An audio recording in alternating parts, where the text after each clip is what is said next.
Kwa majina naitwa Navon Mzava, natokea Bullet. Changamoto ilikuwa nafanya interview napata kazi vizuri. Ndio. Lakini nikikaa kwenye kazi ile, ninapofanya kazi yangu kwa umakini, natokea ile roho kama ya wivu. Ndio. Naitwa na meneja, naambiwa haufanyi kazi vizuri, kwa hiyo tumesitisha mkataba, naondolewa. Niliondolewa sehemu kama 3 hivi. Kama 3. Nasikia hiyo. Yaani ile nikipata kazi tu, afya ikianza kurudi, nikianza kufanya maendeleo yangu, ndio kazi inaharibika. Kazi inaharibika. Nini Mungu amekutendea? Lakini namshukuru Mungu, nilipofika hapa nikamwambia mtumishi tunaenda kufanya interview. Kwenda kweli watu walikuwa ni wengi 175.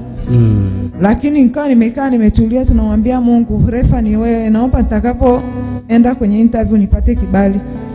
Na kweli nilipata kibali kwenye interview ya kwanza. Tukaitwa ya pili nikapita. Tukaitwa ya 3 nikapita.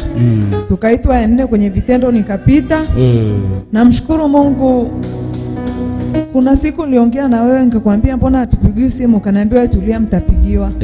Nikapigiwa simu, nilipopigiwa simu ile juzi, tukaenda tukapewa mikataba, tukapimwa uniform, tukapimwa na viatu. Ndio.